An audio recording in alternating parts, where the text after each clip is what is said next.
We are the last Sunday in August, which means that it's time to wrap up the series that we've been doing on the history, the development, and now the future of the Unity movement, which we do every August because both of our co-founders, Charles and Myrtle Fillmore, were both born during August, 1854 and 1845 respectively. Now, think about those years, think about those numbers, and try to imagine what the world was like back then. For Charles and Myrtle, growing up as children and young adults in the mid-1800s.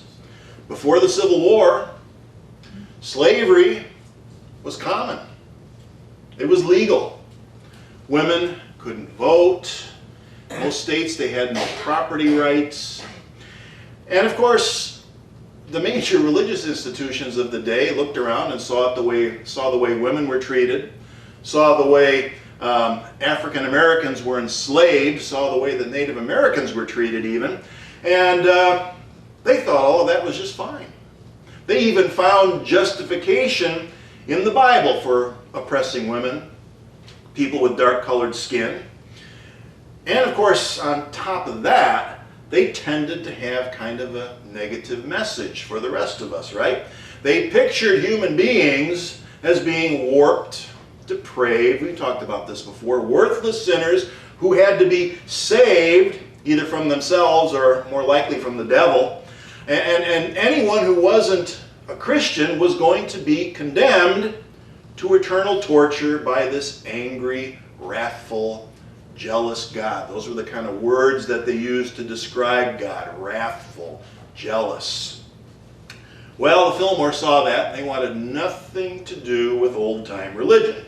And it's a wonder to me, I think it's a wonder to many of us looking back, that anyone else wanted anything to do with that too. But that was it. That's what it was. That was the only game in town, and the Fillmores decided to do something about it, so they launched the Unity movement. Now, it's been 127 years of Unity, and it's always a good idea to take a step back, take some time to reflect on how things are going, ask a few questions like, are we still relevant? And how do we deal with change? And what do we have to offer to the next generation? People who maybe 127 years from now are going to look back on us in somewhat the same way that we look back on people in the mid-1800s and some of the things that they did. What are the issues of our day that perhaps we're not dealing with as well as we should? Those are things that we should be focusing on.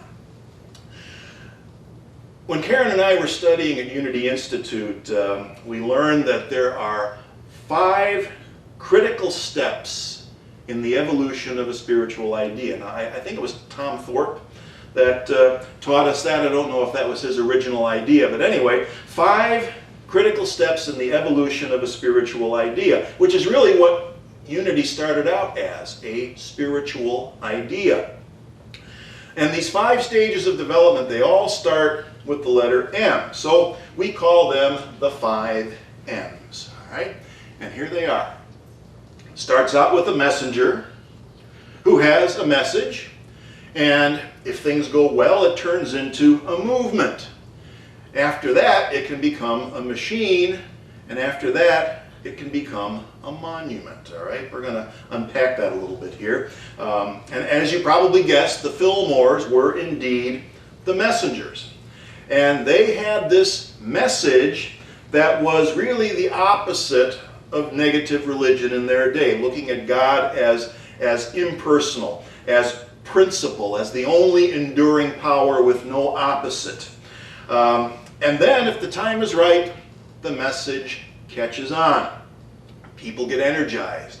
The next thing you know, you have a movement. And the thing about that word movement, move, it's dynamic, it moves forward, it's progressive, it lives, it breathes. And as it lives and breathes, it does what most living things do, it grows.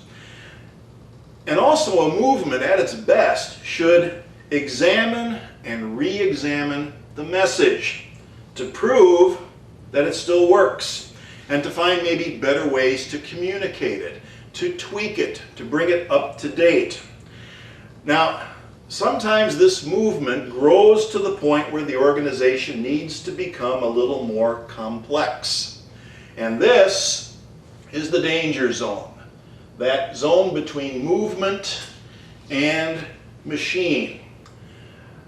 Sometimes the movement needs to be more complex and the machine takes over. Now, what do we know about machines? For the most part, they exist for the purpose of perpetuating themselves. They don't change much. The purpose of a machine is to crank out copies of the same old thing, to crank out copies of itself, to crank out copies of the message and sometimes the messenger, and it doesn't really pay attention to how things are working in the real world. It just does its thing, mindlessly cranking it out, and that can be a real problem.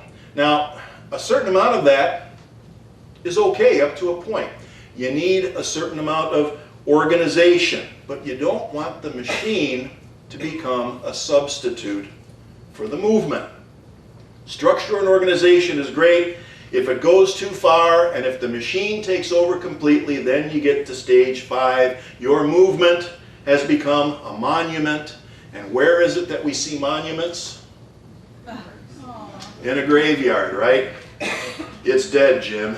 You know, it's that's the end of it. Once it becomes a monument, it's brittle. It doesn't live. It doesn't breathe. If a movement is going to keep moving, it has to evolve along with the message.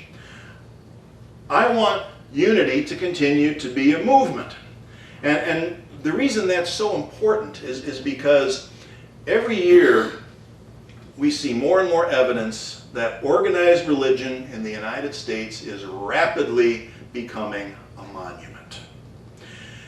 Every year there are polls and research showing that the fastest growing segment of the population are these folks who are not affiliated with any religion.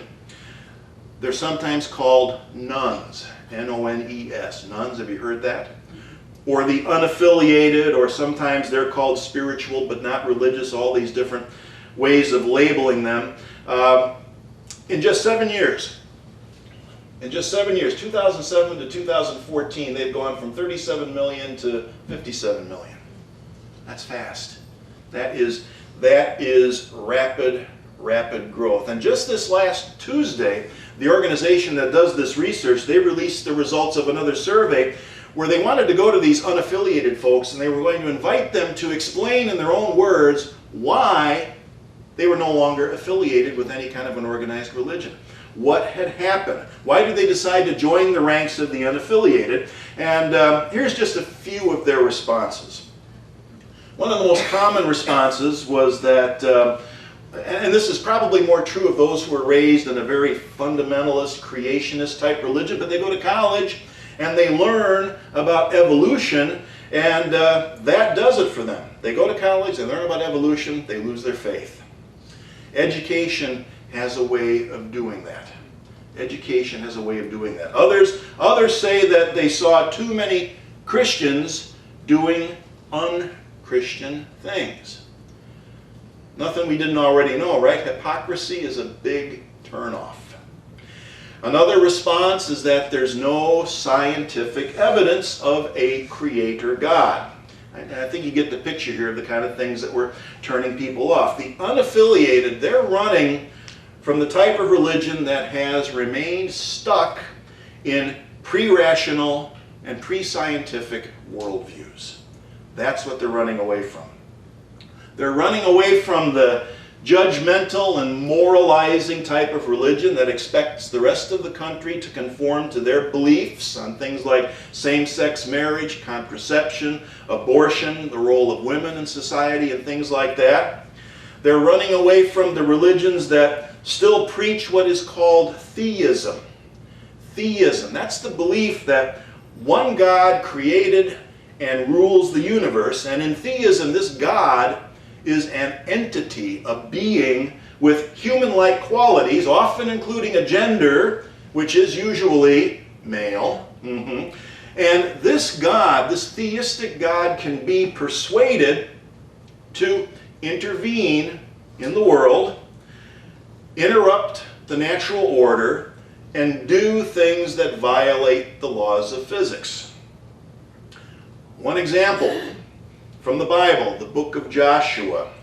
There's this story where Joshua was doing what Joshua did, which was to kill people and break things, to destroy cities and things like this. And God intervened to make the sun stand still in the sky so Joshua would have more hours of daylight so that he could slaughter more of his enemies and destroy their homes by the convenience of daylight instead of having to do it at night, which any good terrorist would say is probably the best time to do that kind of thing. But, you know, so God stops the sun so Joshua can slaughter more people. Now, that's another thing that drives people from organized religion and causes them to join the ranks of the unaffiliated. They actually read the Bible. That'll do it. That will do it, because that is not an isolated story. The genocide, the terrorism, the misogyny in the Bible is well, anyway. I'm optimistic. I'm optimistic that unity can avoid the same fate as these other religions where they're losing membership at this kind of an alarming rate and turning into monuments. I'm optimistic, I'm very optimistic that we can avoid that same fate. And the reason is because Charles and Myrtle didn't set out to create a religion. In their great wisdom, they kept us as free from limiting ideology as possible. Charles, he prided himself on having a scientific approach to spirituality. It's no accident that movements like unity and religious science and divine science that use the word science sprung out of those years following the great industrial and scientific revolution in the world in the mid-1800s.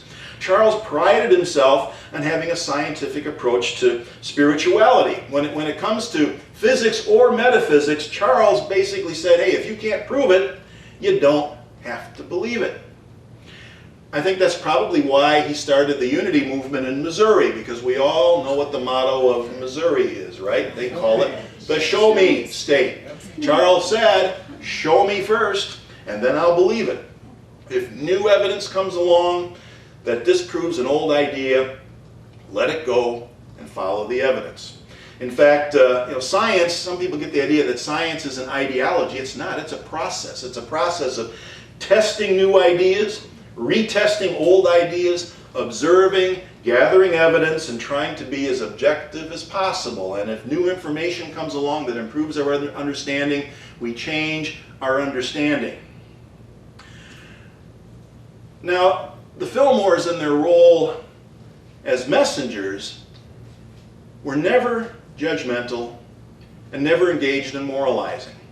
They were vegetarians as a matter of personal choice, but they never forced that on anyone. They never should on anyone with their views and beliefs. They lived their lives as an example. They were vegetarians, they exercised, they took care of themselves, and they let their dynamic lives be an example to other people without preaching at them and moralizing. And of course, the message that they advanced at the time was positive and upbeat then, and it still is today. Back in 2009, our worldwide organization, Unity Worldwide Ministries, did this huge survey of people all across the country, about 2,400 people total. And this was to get a sense of our identity in the world, how people perceive what we're offering. And these were the top responses. People said that we were a positive path for spiritual living, or a positive alternative to negative religion. We believe in being a positive example and role model. And finally, we believe in making a positive difference in the world. It's pretty good. So far, so good. The positive message is still there. And the other thing that we offer to the world that I think is underappreciated in the Unity movement and outside the Unity movement is that we offer a non-theistic concept of God. You still hear the word God used a lot in Unity, but we are free to reframe what we mean by that. We are free to choose what reality we are pointing to when we use the word God. And that's what it's all about. The word has nothing to do with traditional theistic beliefs, and that was true from day one. You can find it in a book I think that most of us are familiar with called Lessons in Truth. It's from the 1890s. It was written by Emily Cady. The Fillmores wanted someone who was a good writer and had a good understanding of spiritual ideas to sort of encapsulate and crystallize the essence of what Unity was teaching back in those days, and that was the origin of the book Lessons in Truth. And this is how she talks about God all the way back then. God is spirit, or the creative energy that is the cause of all visible things. God as spirit is the invisible life and intelligence underlying all physical things. God is not a being or person having life, intelligence, love, power. God is that invisible, intangible, but very real something we call life. And then the last one. God is the name we give to that unchangeable, inexorable principle at the source of all existence. That's the one I like, principle. That's the word that I like. The old theistic version of God requires a supreme being or an entity that can stand outside of space and time. And this entity or this being is considered supernatural because he, or it, or she, can intervene and do things that violate the laws of physics, that violate the natural laws that science has discovered. And those interventions are frequently called miracles. Miracles, right? Well, there's a whole list of things in the world that used to be thought of as miracles or as evidence of God's doing supernatural things. Gods or goddesses, for that matter.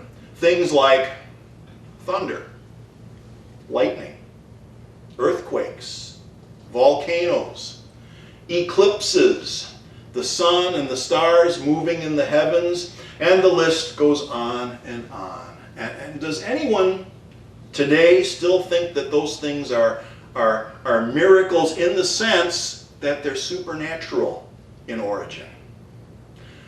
Our list of miracles has been shrinking steadily over the centuries. And if you believe that God is a supernatural being who does unnatural things, then that God is shrinking as well. And that bothers some people who react like this. Science, ruining everything since 1543. There goes the end of the geocentric universe where everything revolves around the earth. There goes the end of God as the bearded guy in the sky, and unfortunately the end of unicorns too, I guess. But ruining everything since 1543. I love this quote by Carl Sagan. He said, "How is it that hardly any major religion has looked at science and concluded, this is better than we thought. The universe is much bigger than our prophets said, grander, more subtle, more elegant. God must be even greater than we dreamed." Instead, they say, "No, no, no, my God is a little God, and I want him to stay that way." Very true. My God is a shrinking God, and I want him to keep on shrinking. Does that make any sense? Why is it so hard for folks to look at evolution and say, that's brilliant. Wow. Everything builds on what came before it. Creation, the universe is going somewhere. Who knows what might be in store for humankind as we continue to grow and evolve? A principle-based concept of God is truly unlimited. principle will always be consistent with our understanding of reality and be open to the vast possibilities that we're just starting to explore. The decision we get to make is whether we want a shrinking God or an expanding God. And that's the kind of freedom that we offer to the next generation. They don't have to be bound by the extent and the limits of our understanding. That's what we offer to the next generation. So it seems to me that this might be a great place for that unaffiliated next generation. And if you happen to know any, send them our way, okay? All right. So much for Unity Heritage Month. Next Sunday will be something special in honor of World Day of Prayer, which is coming up soon, and we'll see you then.